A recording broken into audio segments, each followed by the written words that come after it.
Hey folks, what's up Tiger fans, and welcome into another live Monday afternoon edition of the Babin on the Bayou show. I'm your host as always, Justin Babin Jr. I hope you and your family had a wonderful Easter weekend.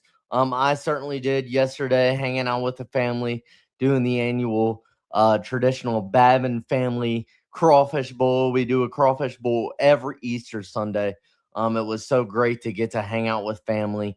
Obviously, celebrate Christ being risen. He is risen, and definitely getting able to celebrate that as well. I hope you and your family, that's the most important thing, obviously, celebrating that Christ is risen on Easter Sunday. But I hope you and your family had a wonderful weekend. And the Tigers, man, LSU baseball beats Tennessee 2 out of 3, gets a tough, hard-fought road series victory against Tennessee in Knoxville. Let's go, baby. I can't wait to recap it. Can't wait to talk about all that we saw this weekend in Knoxville. Really just a great weekend overall for LSU athletics. Just a phenomenal weekend. I mean, you want to talk, first of all, you want to talk about Darren Beatty. I mean, 4 home runs in that game yesterday in game 3. The first LSU baseball player ever to hit 4 home runs in a single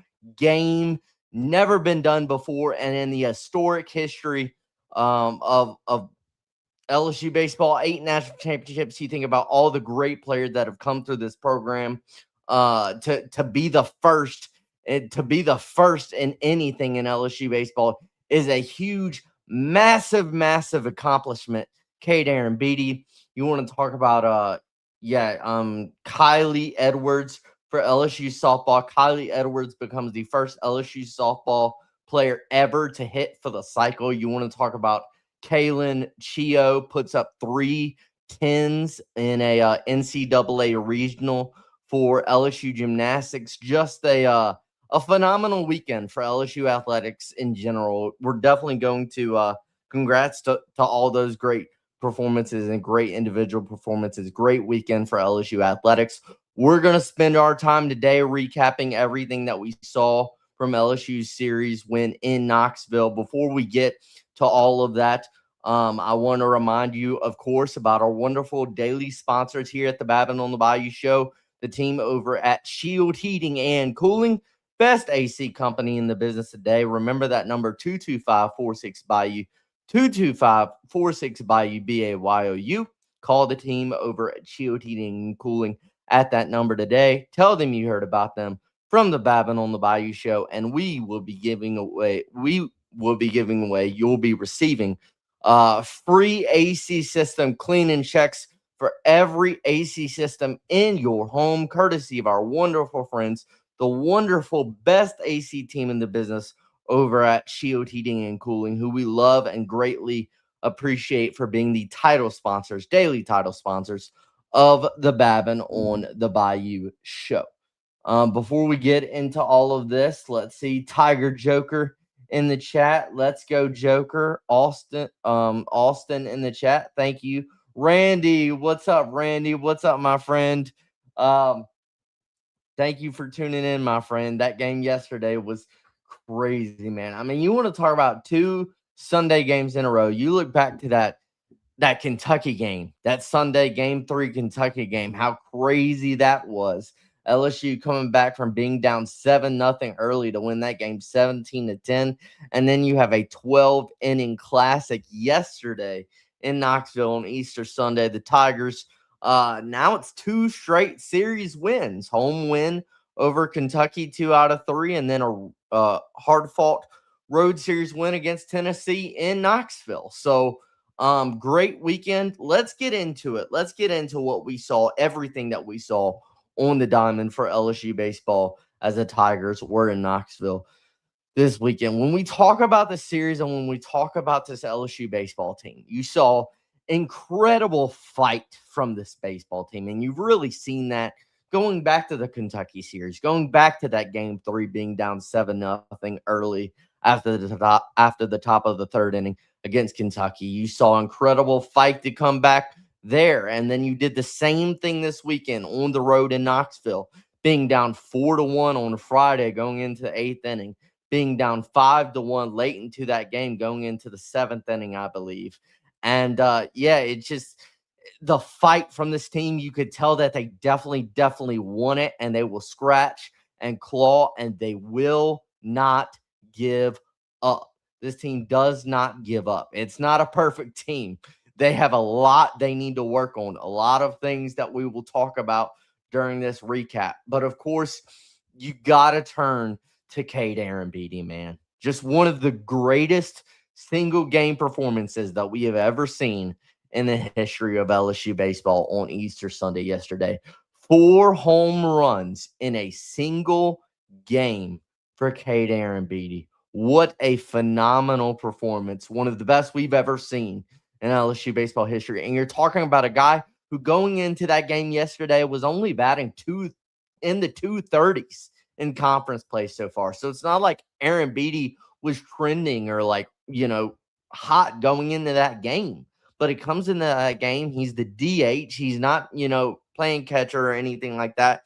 And he has the game of his life and possibly the greatest single game performance we've ever seen at the plate in LSU baseball history. That's what your mind automatically has to turn to, is the performance of Cade Beatty at the plate yesterday with those 4 home runs. You do have stuff you need to work on. This weekend was not always pretty, that is for sure. It's weird because I would be willing to say that the majority of the innings that you played this weekend, Tennessee outplayed you in the majority of the innings that you played. We can look back to they outplayed you in the first 7 innings of that game on Friday, and you go down to the 8th inning. Start of the 8th inning on Friday, you're down 4-1. They outplayed you the entire game on Saturday. I mean, Saturday's game was the ugliest game to watch. Obviously, it was the only loss of the series, but it was also just Saturday was an ugly game to watch. And then Tennessee outplays you for the first 5-6 innings of the game on Sunday, on Easter Sunday, and they're up 5-1 going into the 7th inning yesterday. But again, the fight and the ability to not give in and not give up and to always fight. That's the thing that stands out to you about this team this weekend.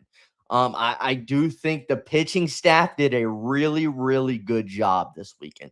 The pitching staff was really, really good this weekend, especially on Friday too, but especially on Saturday and Sunday. On Saturday, you lost the game, but you only gave up 3 hits on Saturday, and then you only gave up 5 hits as a pitching staff yesterday. And I know it's not a historically, it's not a prolific Tennessee offense. It's not the Tennessee offense or Tennessee lineup that we've seen in past years. But for you as a pitching staff to go on the road in Knoxville and to perform the way you performed, the pitching staff was really, really good all around this weekend. The biggest negative this weekend, and it's something we'll talk about later, and we'll get into a little bit of game flow here in a second. The defense does concern me in the field because that was a problem, especially on Saturday and Sunday in games 2 and 3. Like bad defense costing you runs, giving up runs because of your defense. I remember the 5 runs that you gave up in the 3rd inning yesterday. All of those runs were unearned because of mistakes you had in the field. All 5 of those runs were unearned. So that is definitely a long-term concern, and it's been a concern that you've seen throughout the season. This team, they don't always play good defense, and they really, really have struggled with that at times. And they did definitely at times on Saturday and Sunday. That is a concern. And then the bats, man, look, it's weird for me because the bats, obviously, you put up like 19 hits and 16 runs yesterday. So you were awesome yesterday. You had a bad offensive performance on Saturday in game 2. You didn't really put up much of a fight late in that game. And then on Friday in game 1, you were really struggling in the first 7 innings of that game. You only had 1 run in the first 7 innings of that game. And it's like, on Friday, Landon Mack, the starter for Tennessee, retired the last 14 LSU hitters that he faced. And then on Saturday, Cam Appenzeller, the best reliever for Tennessee, came in the game in the 5th inning and closed it out by retiring the last 15 LSU batters of the game that he faced. So you definitely went through struggles, as an offense at times, but you're able to bounce back. And really, once you got Landon Mack out of the game on Friday, you were able to capitalize on the mistakes from the Tennessee pitching staff, and then you just raked late in the game on Sunday yesterday, put them 19 hits on 16 runs. So a lot of stuff we have to get through, a lot of stuff we have to talk about when we get in this game flow. Let's get into comments. Goose Sports, again, Randy in the chat, but thank you, Goose Sports. Thank all of you for tuning in. So game one. Game one on Friday. Let's talk about Kason Evans. Let's talk about the starter on Friday. Kason Evans pitched well. Kason Evans was really, really good on Friday night, I thought, when you look at it. Yeah, and we've seen it throughout the season. When Kason Evans is on, he's on. And you could tell, like Jason Armstrong pointed this out before the series late last week, about how you can tell when Kason has his stuff early after the first inning. And he set down the side, pitched a scoreless first inning against Tennessee, and you saw it. You saw when he didn't have his stuff in the first inning against Vanderbilt, and in the first inning against Kentucky, and then he had that performance against Oklahoma, possibly the best performance that he's ever had in his collegiate baseball career, striking out 15 against Oklahoma, only giving up 1 run and pitching into the 8th inning. You could tell early that he had his stuff, and I thought Kason was pretty good. I thought, again, this whole pitching staff pitched really, really well on the road in Knoxville this weekend with what they were able to do. But I thought Kason Evans specifically on Friday night pitched really, really well. The only trouble he ran into, he did give up a solo home run in the 3rd to Tennessee's Levi Clark. And then he gave up a 2-run homer in the 4th to Tennessee's Reese Chapman. But outside of that, Kason had really good stuff, really good command. His changeup was working very, very well. He pitched 5 2/3 innings, gave up 3 runs on 6 hits, 2 walks, 6 strikeouts. So again, I thought Kason Evans put a really, really quality, good start out there on the mound for you Friday night in Knoxville. Danny Lockenmeyer eventually came in the game, replaced Kason with 2 outs in the 6th. And with runners on base, Lockenmeyer comes in the game with 2 outs in the 6th and records a strikeout on 4 pitches to get you out of the inning. I mean, Lockenmeyer is a guy that Jay Johnson and the staff have definitely used a lot lately, and he's been good.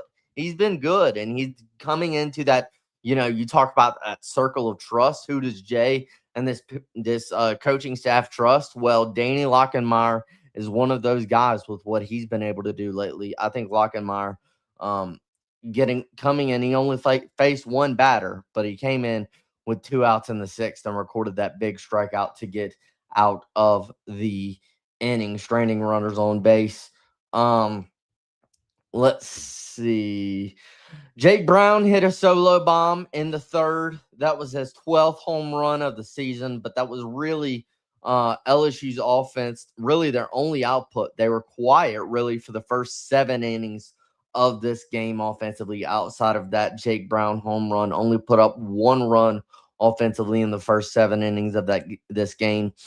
In the 2nd inning, with the bases loaded and 2 outs, Chris Stanfield popped up to the infield with the bases loaded to strand all 3 runners, and LSU did not put up a run in that inning, even though they had the bases loaded with 2 outs. Stanny pops up in that situation. You thought Stephen Milam he basically did hit a solo shot, or almost hit a solo shot in the 5th. I mean, the ball was basically over the wall, but Reese Chapman, the right fielder for Tennessee in the 5th, made an incredible robbery, just highway robbery, with the catch that Reese Chapman made in the outfield and right field, robbing Stephen Milam and LSU of a home run. Really good game for Reese Chapman on Friday. He had a homer. He had 2 hits. One of those was a homer. And then he had that amazing catch he made in right field to end the 5th robbing Stephen Milam of what would have been a home run. I mean, the ball was basically over the fence, and Reese Chapman makes an incredible, incredible catch. Again, the Tennessee starter on Friday was Landon Mack. Landon Mack gave you a lot of trouble. I will say, aces have given you a lot of trouble this year. Like the best guys are in SEC play so far.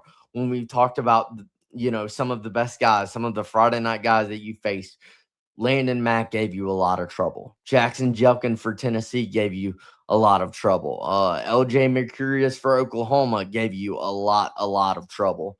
So Landon Mack definitely pitched very, very well. He was pretty dominant against you going 7 innings. And again, Mack retired the final 14 LSU batters that he faced on Friday night. So Mack gave you a lot of trouble.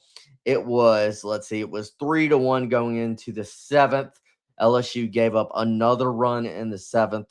Santiago Garcia came in the game with the bases loaded and walked in a run on 4 pitches after Maverick Rizzi earlier in the inning walked 2 Tennessee batters and gave up a single earlier in the inning. So again, it's 4-1 going into the top of the 8th. 4-1 going into the top of the 8th. It's not looking good. And on 94 pitches, Tennessee and Josh Elander decide to take their starter, take Landon Mack out of the game, which was kind of surprising to me because, again, he had retired 14 LSU batters in a row. He was absolutely dealing. They decided to take Mack out of the game to start the 8th inning. They put in Brandon Arvidsson, one of their best relievers, who we talked about in the preview late last week. Brandon Arvidsson has been one of their best relievers this year. Arvidsson comes in the 8th and struggles. I mean, Arvidsson walked the first 3 LSU batters that he faced to load the bases with nobody out in the 8th inning. So you have that, and then Tennessee manages to get a couple outs. Arvidsson comes out of the game. I believe Bo Rudy, the reliever for Tennessee, Bo Rudy was the one who replaced Arvidsson. But with 2 outs and the bases loaded, Bo Rudy pitching, DC, baby, Derek Curiel comes up to the plate and hits an opposite field grand slam to give LSU the 5-4 lead. What an amazing swing for Derek Curiel. That was Curiel's, at the time, that was his 3rd game in a row with a home run. That was his 2nd game in a row with a grand slam. Remember, he had a grand slam home run last Tuesday in the midweek game for LSU in the box against Southern. Derek Curiel has found it, folks. Derek Curiel has absolutely found it. And you know the way you can tell, and I've heard other people mention this before, and it's so true. Being able to hit to the backside, the opposite field hitting that we've seen from Derek Curiel in the past, that we saw from him a lot as a freshman in 2025. That's come back, and it's come back in a big way. I mean, he had 3 opposite field hits in that Sunday game 3 against Kentucky. One of those was for a homer against Kentucky. And then Friday night, he hits an opposite field backside grand slam to give LSU the lead 5-4. So Curiel has just been great play from DC lately. He looks like he's found it. Seth Dardar then would make it back-to-back homers. Seth Dardar hit a solo bomb of his own right after Derek Curiel, so who would make it back-to-back bombs? Dardar would. So it goes from 4-1, LSU losing, to 6-4, LSU leads off of that grand slam by Curiel and that Dardar solo home run. Chris Stanfield in the 9th would also hit a solo home run of his own. You don't see that a lot from Stanny, but it's exciting when you do. Chris Stanfield, such a good player, such an experienced veteran player for this team. And that was good to see.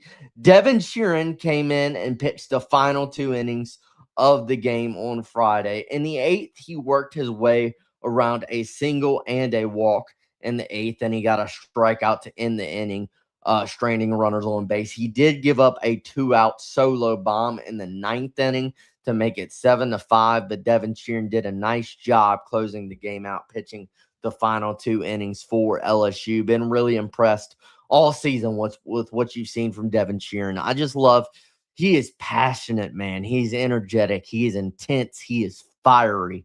And we talked about how, I know last week we talked about how it's good to have that with Gavin Guidry coming out of the pen, that explosiveness, that fire, that intensity that can help you late in games and clutch situations. Devin Sheeran has that same energy. He has that same exact energy, and he showed that pitching the final 2 innings, and he got really pumped up, especially after he got that strikeout to close out the 8th on Friday. So again, great fight from the Tigers, and the Tigers win 7-5 on Friday night in game 1 of the series. Game 2 was just a bad game. It was just a bad game, man. Especially for your offense. You lose 4-1 in Tennessee in game 2. You only put up 1 run and 5 hits. You just really struggled, especially offensively in game 2. You scored a run in the second. Again, you only scored 1 run. It came in the second when Derek Curiel and John Pearson both hit singles to lead off the inning. And then Chris Stanfield hit an RBI single up the middle to drive in LSU's only run of the game in the second inning. But again, you really struggled. I thought you put some good licks on the ball, some good hits up against Tegan Coons. Tagged the ball a couple times, but really, so I thought you did okay against him. I mean, Tegan Coons has the best stuff of any pitcher on this staff for Tennessee. But Cam Appenzeller comes in the game in the 5th inning and just completely shuts this offense down when Appenzeller came into the game. And we talked about it. I mean, Appenzeller's a guy, look, he's got one of the top 5 best ERAs of any pitcher in the Southeastern Conference. He's been dynamite this season. I think going into this series, he had pitched 13 1/3 innings so far in the SEC play coming into this series, and he hadn't given up a run yet. And he didn't give up a run in 4 2/3 more innings, or 5 more innings on Saturday night for Appenzeller against LSU. And again, Appenzeller retired the final 15 batters in a row that he faced in this game. And really just absolutely shut you down. And we'll get to Sunday. And when we talk about this offense, it's frustrating because I think you've had good numbers. You've been putting up good numbers offensively over your last 8 games. And obviously you were great on Easter Sunday yesterday with 16 runs on 19 hits. And obviously you were great. I do hate how sometimes this offense for three or 4 innings will just absolutely disappear. Like you absolutely disappeared in the middle of the game on Friday when Landon Mack sat down 14 in a row. You absolutely disappeared as an offense late in this game Saturday, in game 2 Saturday, when Appenzeller retired the final 15 batters that he faced. So this offense is putting up good numbers when you look at it over the last 8 games. I do just hate how sometimes this offense will go into a 3, 4, 5 inning stretch where they just I'm not even saying you have to score every inning, because obviously that's unrealistic with the arms you play and you face in the SEC, the opposing pitches you face in the SEC. But you can at least get a runner on base. Like you can at least get a base runner on to put some pressure on the opposing pitching staff, and you didn't do that in the last 4 innings of this game. It was a breeze for Tennessee on Saturday. Now I understand all of this is in light of the numbers over the last 8 games and what you did, the phenomenal performance you had in the game on Sunday. I understand that. One of my thing is yes, you put up really good numbers, and yes, your offense looks really good, and you've had a lot of guys step up in the past 2 weeks. I just hate how sometimes you go into these holes where for 3, 4, 5 innings, you don't even get a runner on base, or you don't really do anything for about 3, 4, 5 innings. You'll find it late in the game, like you found it late in the game on Friday. I wish you didn't have that stretch. I'm saying just get a runner on base in those situations. Just get a runner on base in those situations. But that was Saturday. William Schmidt pitched pretty well Saturday, had another good start of his own on Saturday. Schmidt did give up 2 runs in the first, but it really wasn't his fault. Again, this is where the defensive fielding issues come into play. Schmidt gives up 2 runs in the first. He gives up a walk, a single, and then a ball is just hit right at Zach York at first base. And it's a play Zach York needs to make. It's a play Zach York absolutely needs to make. And the ball just goes straight under him, like through the wickets, and 2 runs score on that play because Zach York can't make it. And I'm not saying it would have been a double play, but you got to get an out right there. Like, you got to field the ball. That's a play as a first baseman that you should be able to make. And it gets through, and Tennessee scores 2 runs off of that play in the first. Again, York's got to make that play. Schmidt would also give up a solo home run to Tennessee's Blake Grimmer in the third. And then his defense, in my mind, hurt him again a little bit in the fourth. There was a runner on first base that advanced to second base on a pass ball by Cade Beatty, which I will not criticize Cade Beatty on this show today, because Cade Beatty put up one of the best single game performances that we've ever seen in the history of LSU baseball yesterday. But pass ball allows a runner to advance from first to second, and then Schmidt gives up an RBI double that allows that runner to score. I'm not saying maybe that run would have scored without that pass ball having happened. Maybe.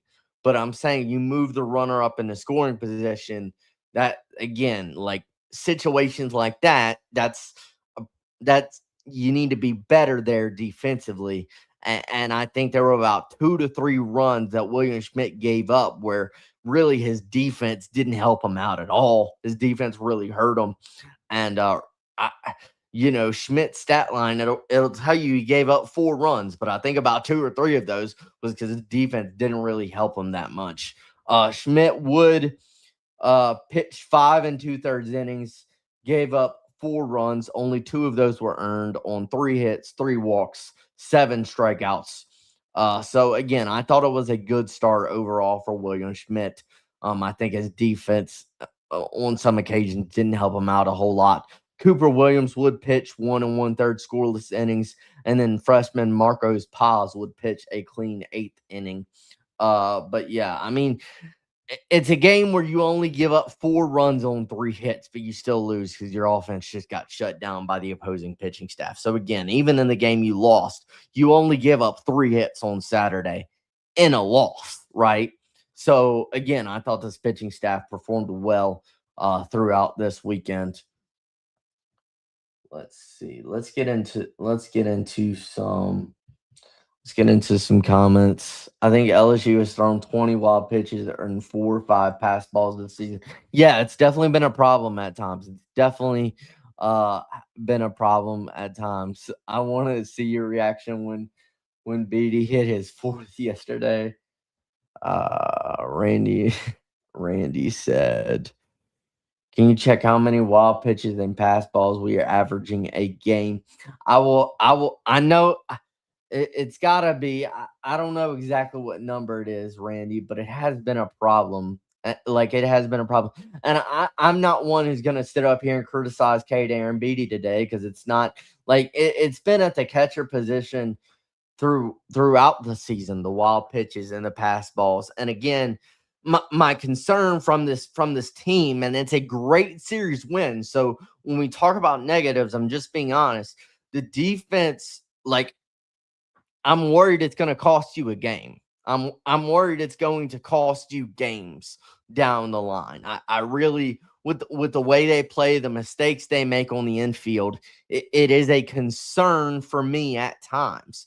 And those are, I just gave you 2 instances on Saturday where you gave up 2 to 3 runs that are credited to William Schmidt, but it's not really because of Schmidt. It's because his defense really didn't help him out all that much. In those situations. let's see. I heard one of the broadcasts saying we are averaging over 1.5 wild pitches a game to like only one last year. Yeah, it's been a problem at times. They're not a great defensive team. Now, like the outfield is fine, and the shortstop. I mean, Steven Milo is the best defensive shortstop in the country. I know he made an error yesterday, but that was his first error of the season. He's had an incredible year, and he's the best defensive shortstop in the country. People making arguments that he's the best defensive shortstop that we've ever seen in the history of LSU baseball. You have I think Dardar has been okay at second, has been good at second base. You've been able to turn some double plays there in clutch situations. The Dardar Milam double play tandem has been really good for you at times, and I don't think Pearson has been good at times as well. I do we do need to have a conversation about Zach York. I want to save it for the end of the show. Y'all know I'm not about dogging on players, but we do need to have a conversation about Zach York and really just again the defense at times. It just worries me. But I want to get into this wild game that we saw on Sunday in Game 3. Got a lot to discuss here in a wild 12-inning game.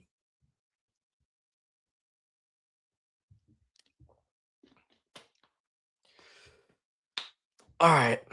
I'll get to one more comment before we get into the game. Carl Dunn, time to sit down, York. 165. Don't cut it in the SEC.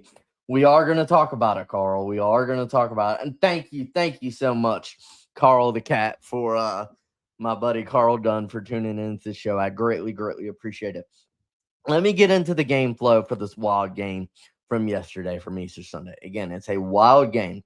Grant Fontenot got the start for LSU, which was Gavin Guidry was projected to be the starter. I voiced my concern about that in the pregame I did last Friday. They decided to throw Grant Fontenot out there, and I thought Fontenot did his job. I thought he did really well. Again, Grant Fontenot has been really impressive and really stepped up his game over the past couple of weeks, and I thought he did a good job in the innings that he pitched starting for you yesterday. He at the start he pitched 2 scoreless innings with 3 strikeouts. Fontenot did to start the game. Milam and Dardar turned a nice double play in the second inning to end that second inning. And the defense is going to come up again here when we get to the third inning. So we'll get to the third inning right now where you give up 5 runs in the third inning. So Garrett Wright for Tennessee hits a 1-out double off of Fontenot. And then you have a fielding error on a drop ball by Zach York. So again, a play, maybe you could say the throw was a little bit low or what, not really. I mean, again, it's a play York's got to make over there. It's a play you got to make over there. York drops the ball. The runner's safe. That puts runners on the corners. There. So you have after that, Jake Brown catches a fly ball in foul territory, throws it kind of up the line to Cerna. Kind of leads him up the line. They actually gave Jake Brown an error on the throw. So a runner scores there. Really scary collision with Omar Cerna. Got hit in the head pretty hard or knocked around pretty hard. He had to come out of the game for Eddie Yaman. Eddie Yaman replaced Cerna at catcher. Now, I think Cerna is going to be okay in the long run. I don't know if you'll see him tomorrow in the midweek game for LSU tomorrow night against Bethune-Cookman. I think Cerna is going to be okay in the long run. But that was a scary incident for Omar Cerna, and he comes out of the game. Eddie Yaman comes in the game for him. Let's see. So that the first run of the inning scored on that sac fly. Then you had Zach Cowan come into the game for Grant Fontenot. A batter was intentionally walked. And then Cowan should have gotten out of the inning with a ground ball that is hit right to Stephen Milam. Milam throws it wide. Dardar tries to grab it, but he can't. So all of the runners on safe are safe. Again, Milam, that was his first error at shortstop of the season. So Milam has been nails at shortstop. He's the best defensive shortstop in the nation. He's the best defensive shortstop in America today. And he makes that error, and Dardar is going to say probably that he needs to be able to grab that ball. He needs to be able to grab that ball at second base, but he didn't. So runners are safe. And so you have the York drop ball at first base. You have the throw a little bit up the line for Jake Brown, which Brown's got a cannon, and Brown's a really good right fielder, and that's a throwing error trying to make that throw. So that one is not going to, I'm not really stressing about that one. But you have the York drop ball, and then you have the Milam wide throw that Dardar is unable to grab. And then bases are loaded. Blaine Brown for Tennessee comes up to the plate and hits a grand slam off of Zach Cowan in the next at bat. The at bat after the error on Milam on the throw to Dardar is wide, which again, I'm not gonna criticize Stephen Milam about his shortstop ability, but the at bat right after that, Blaine Brown hits a grand slam for Tennessee, and it's 5-0. And again, all 5 runs that Tennessee scored in that inning were unearned runs because of defensive mistakes that you made. It's a concern. It's a real concern as we get through the season. And you come off a season where statistically in 2025, you had the best defensive fielding team in LSU baseball history in 2025. The defense was absolutely phenomenal last year for this team. This year, I'm not trying to compare it because, of course, it's hard to compare to, it's unfair to compare to the best defense statistically that we've seen in LSU history. But you're talking about an LSU defense that right now is towards the bottom of the league in fielding percentage. It's one of the worst statistical defenses in the Southeastern Conference when you look at the numbers. And it's just a problem. It's something I'm worried about. And yeah, so all 5 Tennessee runs in the third inning were unearned. Tennessee starter Evan Blanco held LSU scoreless through the first 4 innings before, again, Cade Beatty, man, hit his first home run, 4 home run game for Cade Beatty. His first one was an opposite field solo bomb that came in the 5th inning to make the score 5-1. Then in the 7th inning, 3 straight solo homers for LSU in the 7th inning, back-to-back solo homers from John Pearson, Cade Beatty, and Seth Dardar with back-to-back home runs in the 7th inning for LSU to cut the Tennessee lead down from 5-1 to 5-4. Going back to the pitching staff, after giving up the grand slam, Cowan was marvelous and great once again. Zach Cowan went 4 innings, only gave up 2 runs. Both of those runs were unearned on 1 hit, 3 strikeouts. So Zach Cowan just continues to be absolutely phenomenal for this team. Again, I think he's been the best pitcher so far in conference play for LSU with what he's been able to do. I mean, Zach Cowan has been he's been absolutely magnificent for this baseball team. Gavin Guidry would come in for Cowan with 2 outs in the 7th and would get a fly out to end the inning, stranding runners on base. So Guidry gets out fly out in the 7th, strands runners on base. Kind of does the same thing in the 8th when he got a ground out to end the 8th and strand more runners on base. So you're down 5-4 going into the top of the 9th. So again, late inning situation where you're down 5-4 going into the top of the 9th. In the 9th, you have a leadoff single. Mason Braun comes in the game, pinch hits for Zach York. Mason Braun gets a leadoff single off of Brandon Arvidsson for Tennessee, who pitched on Friday, and he was pitching again late in the game on Sunday.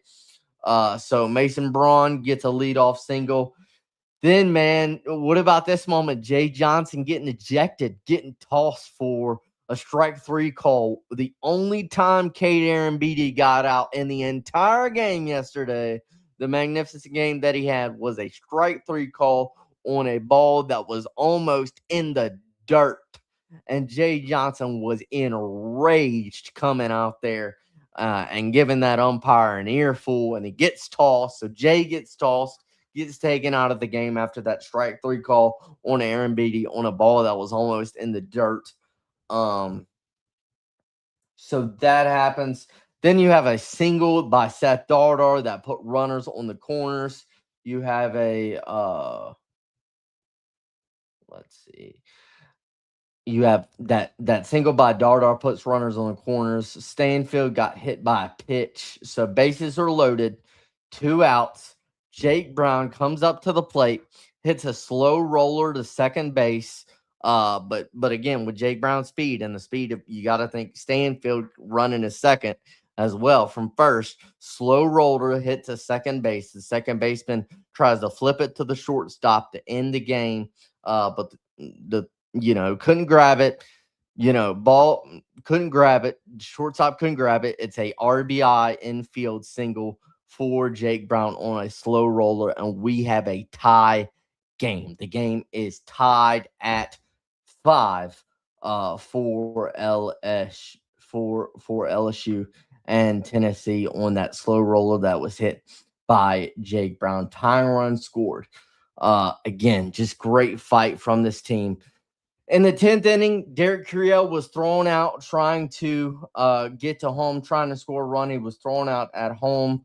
Curiel missed home plate, actually, on a Stephen Milam double. Curiel kind of just barely missed home plate, and the catcher was able to tag him out. So Curiel gunned down at home because he just barely misses the plate in the 10th inning. Go to the 11th inning. Cade Arambidi hits his third home run of the game, an opposite field solo bomb in the 11th inning. What more can you say about Cade Arambidi? The Vols would go on to tie it in the bottom of the 11th inning after a leadoff single by Blaine Brown. Blaine Brown would advance to second on a sac bunt.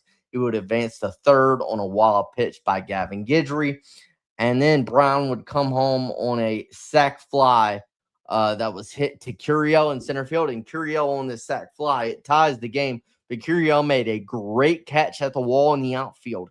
And this ball was literally just inches away from being a walk-off home run for Tennessee, hit by Levi Clark. But great catch made at the wall in center field by Derek Curiel. But the game is now tied. You go to the 12th, and 12th inning, baby, 10 runs on 7 hits for the Tigers in the 12th inning. Let me give it for you.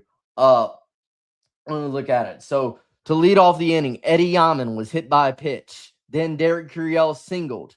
Then Stephen Milam hit an RBI infield single to give LSU the lead.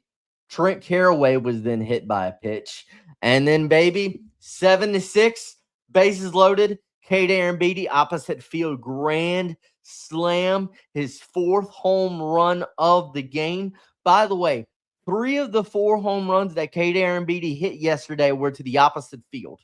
Were backside homers to the opposite field by Cade Arambidi. Again, one of the greatest single game performances that we have ever seen in the history of LSU baseball on Easter Sunday of all days for Cade Arambidi. Grand slam, 4th homer, extends LSU's lead to 11-6. The Tigers would pour on after that. Darar singled. Jake Brown was intentionally walked. Eddie Yaman drove in 2 more runs with a double. So 2 doubles for Eddie Yaman yesterday, coming in for Omar Cerna at catcher in that 3rd inning. I also thought he played a pretty good catcher. I didn't really see much problem with him at the catcher position for Eddie Yaman, so I thought he did a good job behind the plate, and then he had 2 doubles. When we've seen Yaman play this season, he's put a lot of good at-bats together, man, and he's a guy. I know Zach Nunez of Go Deep Dive and other people have talked about it. Give Yaman more at-bats. And, man, we'll kind of talk about that towards the end of the show. But 2 doubles for Eddie Yaman in the game. That one in the 12th would drive in 2 more runs. Derek Curiel, RBI triple, and then Stephen Milam would hit a 2-run home run to end the scoring for LSU in the 12th. But 10 runs in the 12th inning alone on 7 hits for the Tigers. Just phenomenal. Just phenomenal, folks.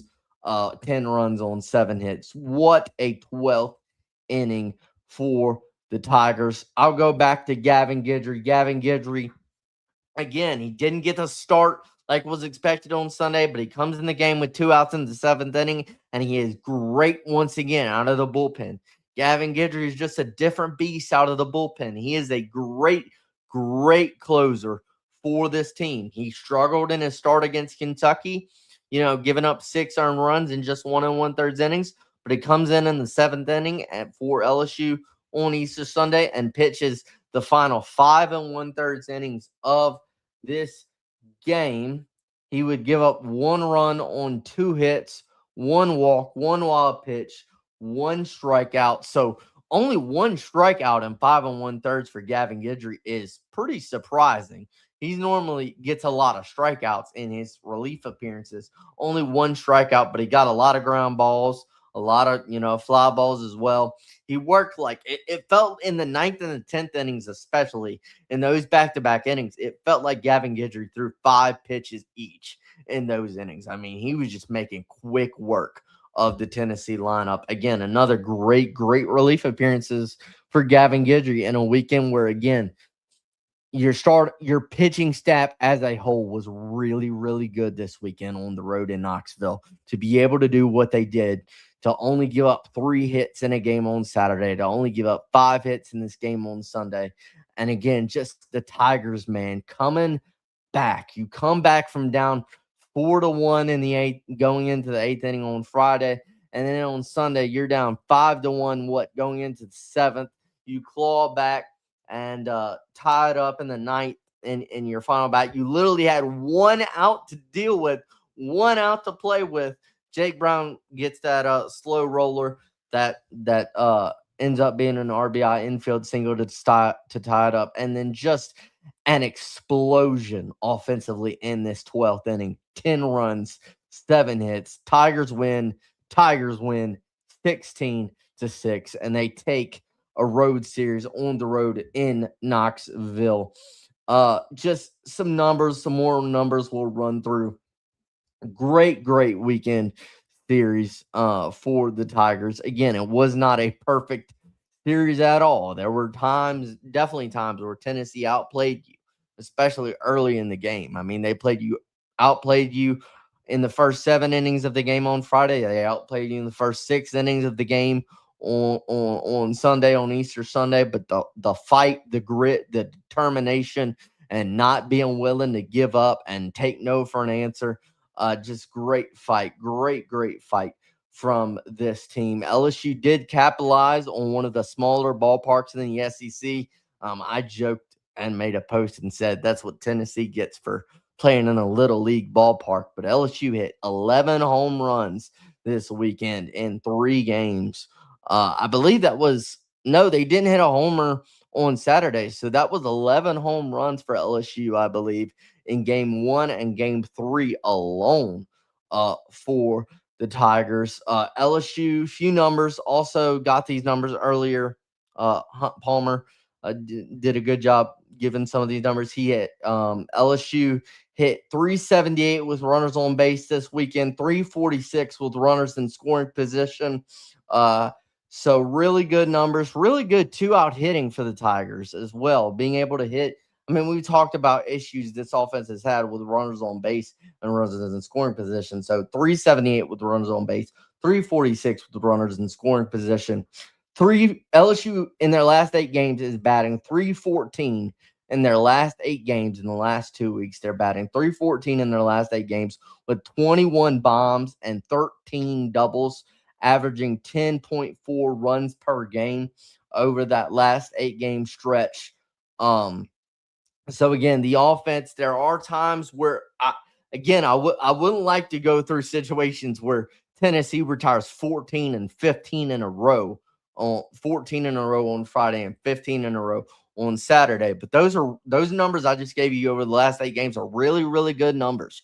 Really, really good numbers for this LSU offense that is really starting to find it. And you've really seen a lot of guys step up. I mean, Derek Curiel is going to be Derek Curiel. Jake Brown's going to be Jake Brown. Stephen Milam has been really good lately as well. Seth Darrell, John Pearson, and guys like that.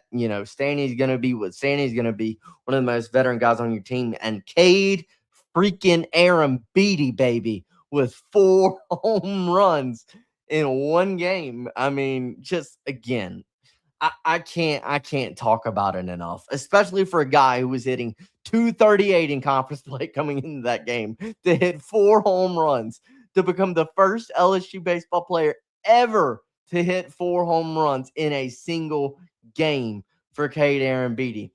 Few more notes. Also, Eddie Yaman, again, 2 doubles coming in the game for Omar Cerna yesterday, and I think Cerna is going to be fine. I don't know if you'll see him tomorrow. Yeah, in the midweek game, you might give him a game off or something like that. But again, just great job by Eddie Yaman with those 2 hits. So again, great weekend series. I do want to say I need to dive into these numbers and maybe look at these numbers. I would love to see. It seems like, man, you took the catching responsibility off of Cade Aaron Beatty's shoulders. You didn't make him come in the game and have to catch. He was just able to go up there and hit and be the DH on Sunday, and he hit 4 bombs, man. I don't know what the exact numbers are, but it just seems like, I mean, he struggled at times when he's had to balance both hitting and catching in the same game. And I don't know if I don't think it's a coincidence that you put him at DH to where he just can focus on hitting the ball, and he hits 4 home runs in one game. So I think that DH position, I think you could see Beatty a lot more there. Look, you also, Mason Braun comes in a pitch hit situation and gets a leadoff single in the ninth. So Mason Braun has been good at times for you as well. You've seen a lot of guys step up lately.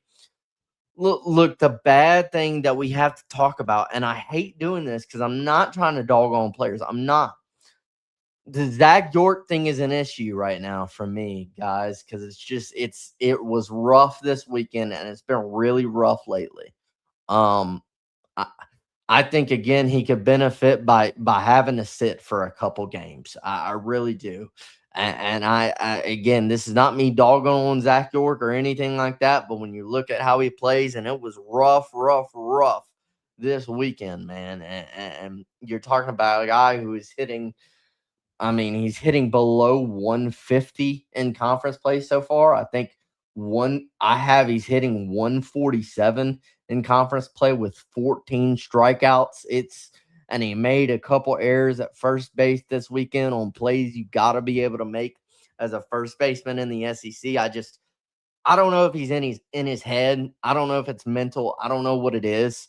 I think, I'm not saying bench him for the rest of the season. I would never call for that, but maybe sit him for a couple games and let him get his head right or get something right or just figure it out, because it was rough. It's been rough in SEC play, and it was really rough this weekend for Zach York.